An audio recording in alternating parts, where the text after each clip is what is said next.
Hello, this is Vicky of SingleMotherAhoy.com and you're listening to my first ever podcast. How exciting! I decided this year that I would start doing podcasts because, well, I guess chatting's easier than typing and it'd just be something a bit different to put on the blog rather than just me constantly typing out huge paragraphs of nonsense. And this first podcast is going to be kind of an introduction to myself, to my daughter, to the blog and that sort of thing. So my name is Vicky, as I said. I live in Salisbury, which is in the south of England, with my 2-year-old daughter.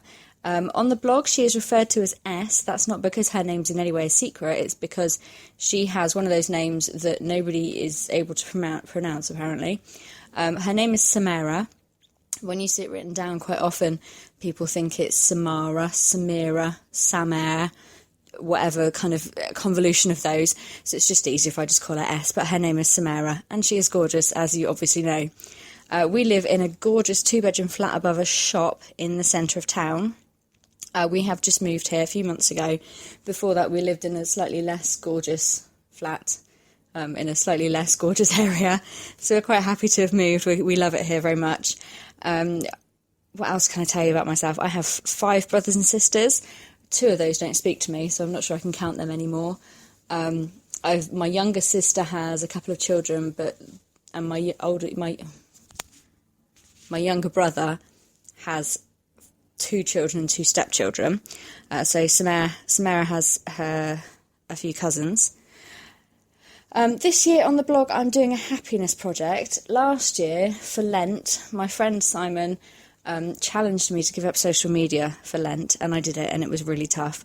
And then in September, towards the start of September, I was looking at doing sugar-free September, and Simon again said to me, oh, well, if you can give up social media for Lent, you can definitely do this. So I gave up sugar for September, and it was hellish. And that sort of started me onto this thing of doing monthly challenges. So in October, I did October letters, where I sent a letter to somebody every day of the month. I'm sure a couple of the people listening to this probably received a letter, it was really nice, actually. And I got a lot of nice replies to it, which I need to respond to, actually. Sorry if you've written me a letter and not had an answer. In November, I did a writing project that didn't go terribly well because we'd not long moved house and I just didn't have No, that's not anything to do with me having moved house. It's me not having the discipline to have sat down and written every day. So I started off the month with all the good intentions of the world and it just went out the window.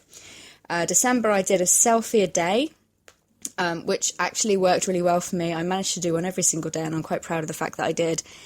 Despite the fact in most of them I look really rough because I was ill for most of December, but there you go. So this year I'm doing a happiness project. I read The Happiness Project by Gretchen Rubin a few years ago, actually, when I was having a nervous breakdown and was trying to, buy any book that would tell me how not to be miserable. And it's not about kind of having like clinical depression. It's about kind of that low level sort of how are you kind of thing.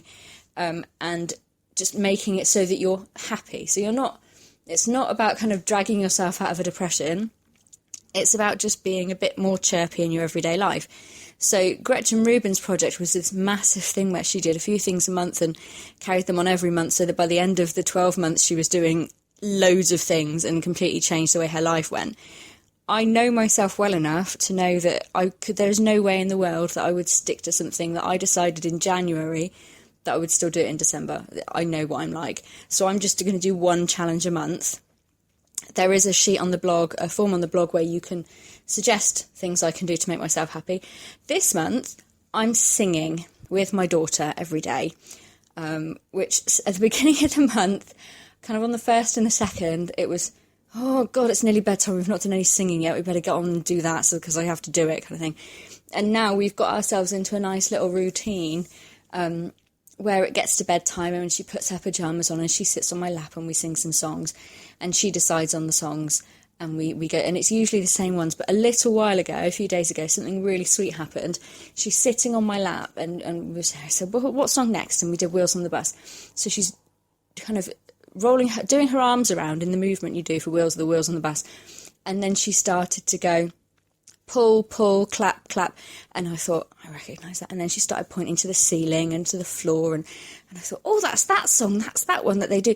So then we did Wind the Bobbin Up. And and now she does that. When we do Wheels on the Bus, we get halfway through the song and she'll just start to do Wind the Bobbin Up. And it's really sweet. And it's nice for me to have something that I do with her that we do together, and I know we do lots of stuff together because it's just the two of us, but it's really nice to do that, and I really want to keep that one on actually at the end of the month.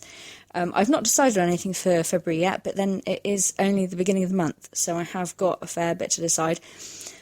I've had a few suggestions come through. Nobody's really come through with anything that's really struck a chord with me, so I'm still thinking of things. One thing that has come up is the idea of being generous, and I don't mean kind of giving people money or giving things away. I mean being generous kind of in and of your personality. So something like if you read a blog post that you enjoy, rather than going, yeah, that was all right, leave a nice comment and tweet it around to people. Even though you're not going to get anything back out of it, it's not going to do anything for you, do it. Or if you're kind of stuck behind someone in a shop and they're just taking ages, or when people walk in front of you and they take up the whole aisle, and it doesn't matter, just be generous and go, oh, perhaps he's having a bad day, perhaps he has to look at everything on the shelf, okay, I'll just stand behind him and wait for him to move, kind of thing. And silly little things like that actually, it sounds really silly, but it makes me feel quite good about myself if I can manage to do some of those things. So I'm trying that one. I've been gibbering on now for quite a while, so I think I'll leave it there. Thank you for listening. I do hope you've enjoyed it. I would love to get some feedback if you've enjoyed it. If you think maybe don't tell me if you think it's daft, actually, that's quite mean. But let me know what you think, and I will be back the same time next week.